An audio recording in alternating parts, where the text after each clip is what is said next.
नमस्कार साथियों, मैं राहुल भट्ट अपने YouTube channel creative maths creative study with Rahul Bhatt में आप सबका स्वागत करता हूं।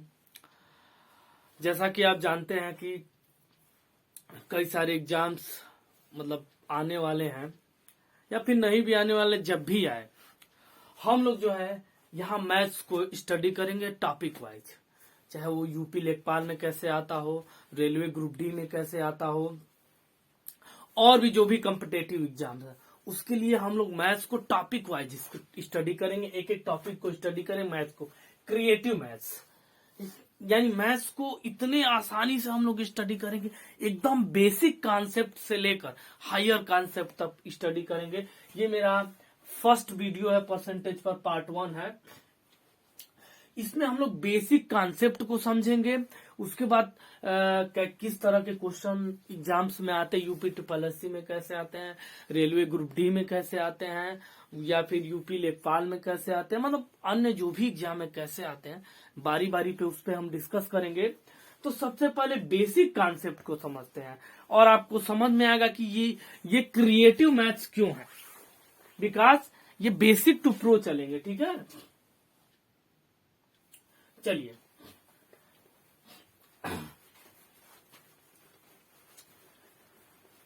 तो आज सबसे पहले ये समझना जरूरी है कि परसेंटेज का मतलब क्या होता है। परसेंटेज का जो वास्तव में मतलब होता है पर 100। क्या मतलब होता है? पर 100। और पर 100 का मतलब होता है 1/100। सीधा सा एक कॉन्सेप्ट समझिए कि परसेंटेज का क्या मतलब है 1/100। इन परसेंटेज जहां भी आए उसका मतलब क्या है 1/100। बस इतना कॉन्सेप्ट समझ गए ना, उसके बाद कई सारे क्वेश्चन को सॉल्व आप बड़े ही आसानी से कर देंगे। बस इतना समझिए परसेंटेज का क्या मतलब है पर 100। ठीक, जैसे समझ लीजिए कि अगर लिखा है 18%, तो 18% का क्या मतलब है? 18% का मतलब है 18/100। यानी परसेंटेज का क्या मतलब है 1/100 होता है, या फिर इसको ऐसे लिख दीजिए 18 × 1/100। जैसा कि आप जानते हैं कि परसेंटेज का मतलब होता है 1/100। या फिर आप इसको लिखे 18/100। आप चाहे तो इसको डिवाइड करके और भी छोटा कर सकते हैं। 2 9 जा 18, 2 50 जा 100। यानी 18% का क्या मतलब हुआ 9/50। ठीक, यानी 18% का पहला तो मतलब ये हुआ कि 18 × 1/100, और 18 × 1/100 का क्या मतलब हुआ 18/100। यानी 18% अगर कहा जा रहा है तो मतलब ये हुआ कि 18/100। यानी 100 में कितना 18। यानी 18% का क्या मतलब है 18/100। ठीक है, यानी ये है 18% का मतलब। और 18 और परसेंटेज को फ्रैक्शन में कन्वर्ट करना हो तो एकदम यही प्रोसेस अपनाएंगे, जहां पे परसेंटेज है इंटू करके 1/100 लिखिए, और वो किस में कन्वर्ट हो जाएगा, रेशियो में कन्वर्ट हो जाएगा, या फिर फ्रैक्शन में कन्वर्ट हो जाएगा। और इस कॉन्सेप्ट का यूज हम बहुत सारे क्वेश्चन सॉल्व करने में करेंगे कि कैसे जो है परसेंटेज को हम रेशियो में कन्वर्ट करेंगे या फिर भिन्न में कन्वर्ट करेंगे, और उसको बड़े आसानी से कई सारे क्वेश्चन को सॉल्व करने में हम यूज करेंगे। यानी यहाँ पे आपने एक और चीज सीख लिया कि कैसे परसेंटेज को फ्रैक्शन में कन्वर्ट करते हैं। ठीक, कुछ और एग्जाम्पल के साथ समझते हैं। जैसे अगर सपोज करिए अगर 50% लिखा है, तो अगर 50% कोई कह रहा है तो इसका क्या मतलब है, इसका बेसिक मीनिंग क्या है? इसका बेसिक मीनिंग है 15 × 1/100, या फिर इसी को हम लिख सकते हैं 50/100, या फिर इसी को लिख सकते हैं 1/2। यानी 15% का सीधा मतलब है 1/2। क्योंकि ये बेसिक कॉन्सेप्ट है इसलिए मैं बेसिक से चल रहा हूं, सो डोंट वरी, हम अच्छे लेवल तक भी जाएंगे। ठीक, तो 50% का मतलब 15 यानी 50/100% का मतलब कि 100 के रिस्पेक्ट में कितना है। यानी या फिर हम 50% को 1/2 भी लिख सकते हैं। तो यहां से आप ये भी सीधे सीधे सीख गए कि किस तरह से परसेंटेज को हम फ्रैक्शन में कन्वर्ट, क्योंकि इस कॉन्सेप्ट का यूज हम बहुत सारे क्वेश्चन को सॉल्व करने में करने वाले हैं। इसके विपरीत अगर कोई फ्रैक्शन दिया है कोई कहे कि इसको परसेंटेज में कन्वर्ट करिए, तो इसको कैसे कन्वर्ट करेंगे परसेंटेज में? बहुत आसान है। जैसे परसेंटेज को फ्रैक्शन में कन्वर्ट करने के लिए हमने 100 से डिवाइड किया था या 1/100 से मल्टीप्लाई किया था। तो अगर किसी फ्रैक्शन को परसेंटेज में कन्वर्ट करना है तो उसका तरीका यही है कि 100 से जैसे ही आपने मल्टीप्लाई किया तुरंत परसेंटेज में कन्वर्ट हो जाएगा। 2 1 जा 2, 2 50, 2 5 जा 10, फिर 0 यानी 50%। यानी यहाँ पे आपने दो चीज सीखा कि परसेंटेज को कैसे फ्रैक्शन में कन्वर्ट करते हैं या फिर फ्रैक्शन को कैसे परसेंटेज में कन्वर्ट करें। इस कॉन्सेप्ट का यूज जो है हम कई सारे क्वेश्चन को सॉल्व करने में करेंगे। यहाँ तो आपने कुछ बेसिक समझा परसेंटेज के बारे में, फिर परसेंटेज को फ्रैक्शन में कैसे कन्वर्ट करते हैं और फ्रैक्शन को परसेंटेज में कैसे कन्वर्ट करें ये आपने सीखा। और परसेंटेज का सीधा सीधा एक मतलब तो जानिएगा 1/100। चलिए अब आगे के कॉन्सेप्ट को कैसे समझेंगे। एक बहुत महत्वपूर्ण बातें होती हैं कि जैसे एक क्वांटिटी है, कई बार पूछ दिया जाता है कि जैसे कोई क्वांटिटी है, जैसे कोई स्टूडेंट है उसका मैक्सिमम मार्क्स 600 है, उसमें से उसने 450 मार्क्स ऑब्टेन किया। तो अगर पूछा जाए कि 450 600 का कितना परसेंट है, इस बात को कैसे निकालेंगे? ठीक, यानी अगर पूछे कि वन क्वांटिटी सेकेंड क्वांटिटी का कितना परसेंट है, इसको कैसे निकालेंगे? बहुत आसान है। देखिए इस तरह जब भी क्वेश्चन पूछे, जैसे मान लीजिए 600 रुपी है, कोई पूछ दे कि 200 रुपी जो है 600 का कितना परसेंट है, कैसे निकालेंगे? बहुत आसान है। देखिए ऐसे समझिए, जैसे देखिए जब भी हमें परसेंटेज निकालना हो कि फर्स्ट क्वांटिटी यानी एक क्वांटिटी है उसको दूसरे क्वांटिटी के रिस्पेक्ट में हमें परसेंटेज निकालना है, तो बहुत आसान है। फर्स्ट क्वांटिटी अपान सेकेंड क्वांटिटी, क्वांटिटी का मतलब दूसरी राशि, सेकेंड क्वांटिटी इंटू 100, ये आप काम करेंगे तो तुरंत आप परसेंटेज निकाल लेंगे। ये फार्मूला आप लिख भी सकते हैं या फिर स्क्रीनशॉट भी ले सकते हैं। तो ये तरीका यूज करते हैं हम कई सारे क्वेश्चन को सॉल्व करने में, ये प्रोसेस हम यूज करेंगे। ठीक है, जैसे मान लीजिए जैसे हमने बताया एक स्टूडेंट है 600 में 450 पाया, तो ये कितना परसेंट मार्क्स पाया? तो सिंपल सा तरीका है, फर्स्ट क्वांटिटी को ऊपर रखिए और सेकेंड क्वांटिटी को नीचे रखिए और 100 से क्या करिए? मल्टीप्लाई कर दीजिए। तो 100 से मल्टीप्लाई, 0 कैंसिल। अब क्या 6 के टेबल में कहीं आएगा? 450, 6 1 जा 60, 6 1 जा 6, 6 1 जा 42, यहाँ पे 3 बचेगा, 6 5 जा 30 यानी 75%। कितना आसान है, बहुत आसान है। ठीक, तो ये चीजें आपने सीख लिया कि कैसे हम परसेंटेज निकालते हैं कि एक क्वांटिटी के रिस्पेक्ट में दूसरा क्वांटिटी, मतलब एक क्वांटिटी दूसरे क्वांटिटी के रिस्पेक्ट में कितना परसेंटेज है। यहाँ पे आपने ये सीखा। चलिए अब आगे हम क्या सीखेंगे?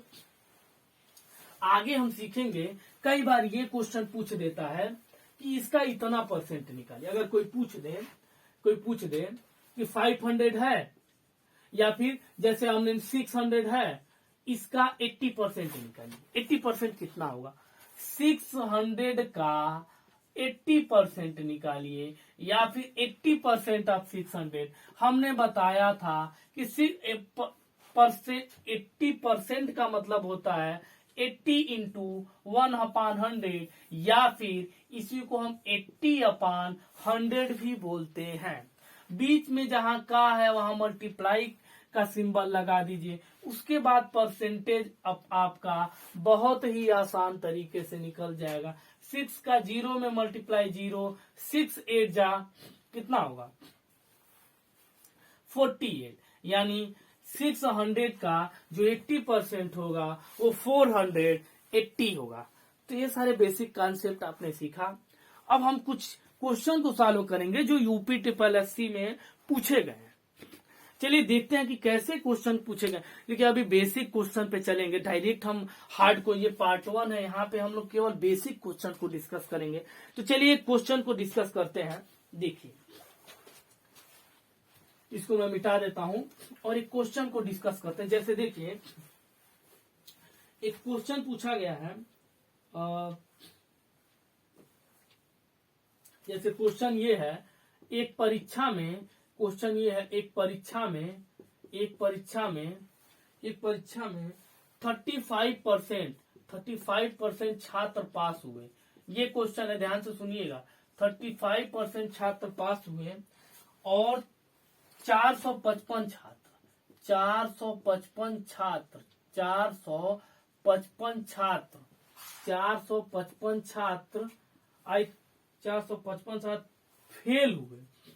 फेल हुए। ये क्वेश्चन पूछा है। तो परीक्षा में कितने छात्र बैठे थे? कितने छात्र बैठे थे? ये क्वेश्चन है। ये कहाँ पूछा गया, किस एग्जाम में पूछा गया है? देख लीजिए, ये पूछा गया यूपी ट्रिपल 2016। ये यूपी ट्रिपल एस 2016 में ये क्वेश्चन पूछे गए। इसमें ऑप्शन क्या क्या दिए हैं? पहला ऑप्शन दिया है 490, दूसरा ऑप्शन दिया है 490 के बाद 700 दिया है, और तीसरा ऑप्शन दिया है 845, और चौथा ऑप्शन है 1300। डी कितना है? 1300। ये 4 ऑप्शन दिए हुए। देखिए कितने आसानी से आप क्वेश्चन को सॉल्व कर सकते हैं। आप कल्पना भी नहीं कर सकते हैं कि कितने आसान। पहले उसने दिया है कि 35% छात्र पास हुए। तो ये समझिए कि 35% का मतलब क्या होता है?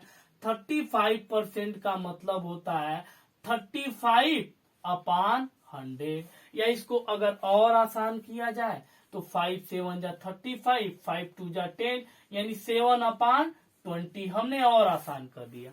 35% का मतलब है 35/100। उसने कहा 35% छात्र पास हुए। इसका ये मतलब हुआ कि 100 छात्र थे, उसमें से 35 पास हुए। या इसी को और छोटा कर दिया जाए तो टोटल छात्र 20 थे, उसमें से 7 छात्र पास हुए। ठीक, अब आगे देखिए क्या बोल रहा है।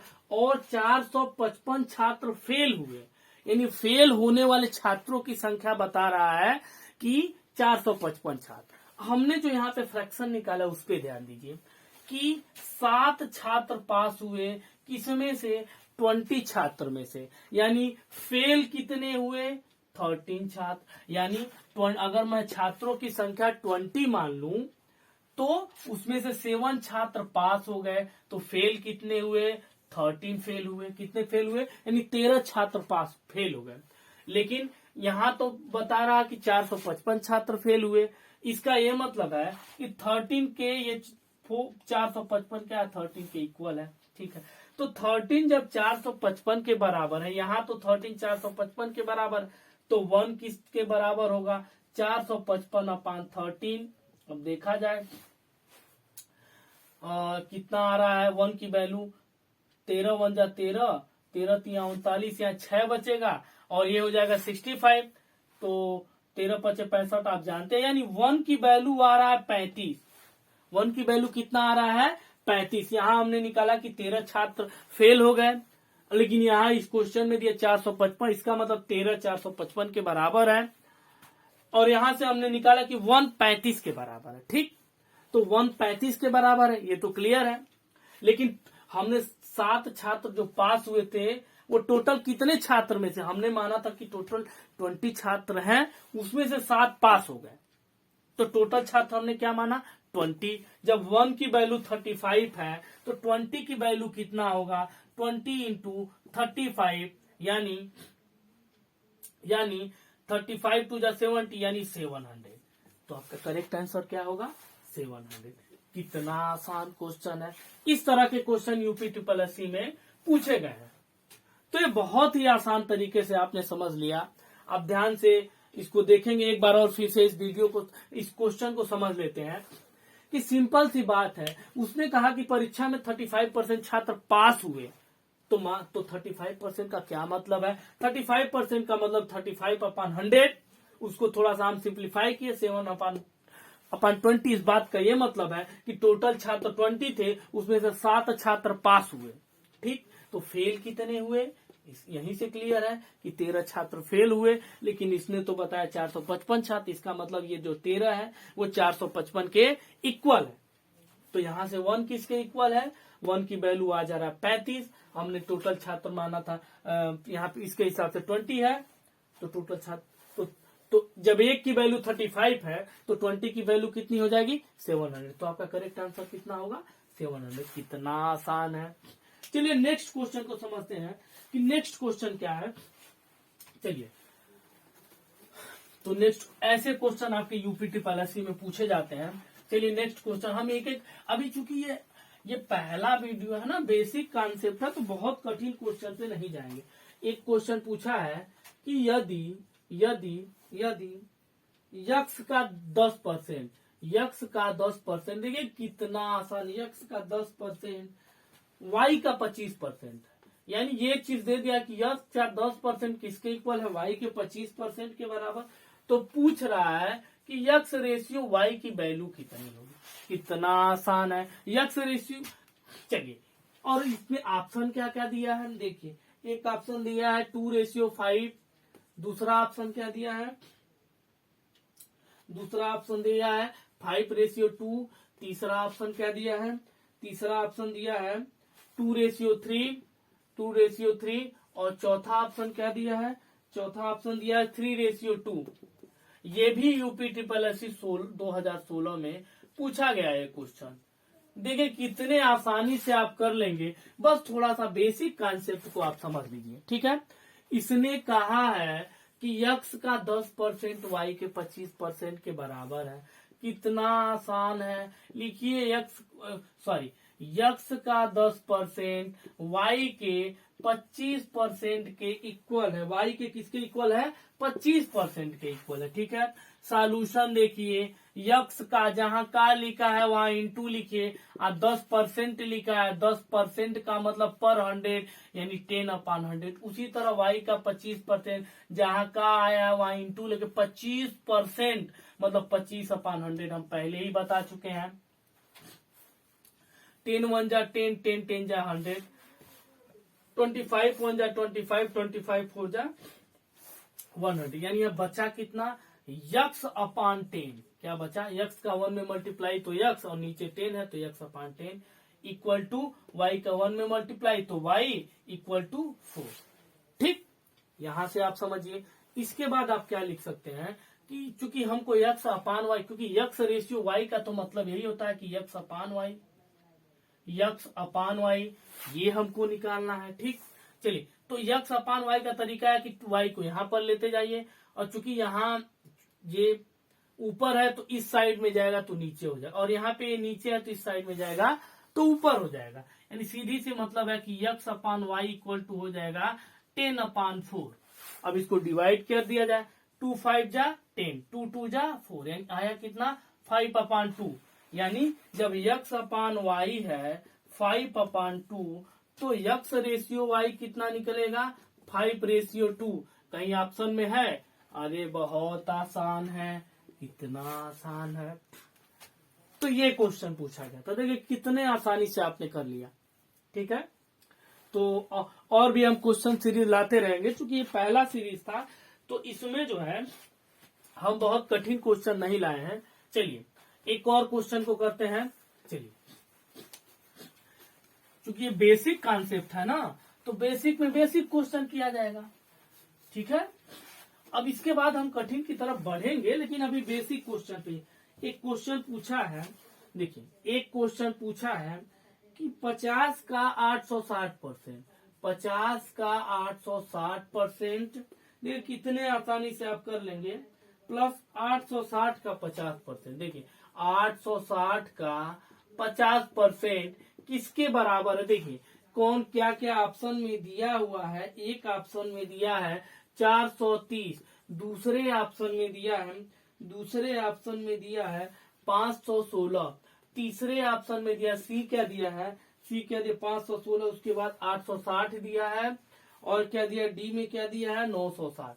चलिए कितना आसान क्वेश्चन पूछ रहा है, चलिए इस पे आते हैं। यहां से देखिए 50 का 860%, जैसे लिखा है ना 50 का 860, जहां का आया वहां मल्टीप्लाई 860% का मतलब पर 100 यानी 860/100 प्लस दिया है 860 का 50%। 50% की जगह आप चाहें तो 1/2 भी लिख सकते हैं डायरेक्टली, अगर इतना आपको पता है, क्योंकि इसका तो डायरेक्ट नहीं पता है, लेकिन 50% का तो हमें पता ही है 1/2। चलिए यहां से एक जीरो कैंसिल, यहां से एक जीरो कैंसिल, यानी यहां बचा 5 इंटू 86 मतलब 5 इंटू 86, 5 छके 30, कैरी बचेगा 3, 5 40 और 40 में 3 को ऐड करेंगे तो 43 आएगा, यानी 430 प्लस यहाँ पे 1/2 है तो 2 1 जा 2, 2 4 जा 8 और 2 3 जा 6, फिर 0 आएगा, यानी 430 प्लस 430 बचा कितना 860। तो आपका करेक्ट आंसर क्या हो जाएगा 860। ये भी किस एग्जाम में पूछा गया है, एक मिनट, ये भी जो है यूपी ट्रिपल एस, ये सारे क्वेश्चन जितने हमने करवाए हैं ये यूपी ट्रिपल एस 2016 के क्वेश्चन हैं। तो आप देख सकते हैं कि कितने आसानी से आपने कई सारे क्वेश्चन को सॉल्व किया। ठीक है, तो इस तरह से हम कई सारे क्वेश्चन को हम सॉल्व करेंगे, जो भी पिछले, इस तरह से आप एक सीरीज में शुरू करने जा रहा हूं, जो मेनली जैसे यूपीपी है, यूपी लेखपाल है, जो बच्चे रेलवे ग्रुप डी की तैयारी, ये सबके लिए समान रूप से उपयोगी होगा। तो ये परसेंटेज का पहला वीडियो था, बेसिक कॉन्सेप्ट था, और भी कई सारे महत्वपूर्ण क्वेश्चन को हम करेंगे। तो चैनल को लाइक कर दीजिए और सब्सक्राइब बटन को दबा दीजिए। ठीक है, थैंक यू।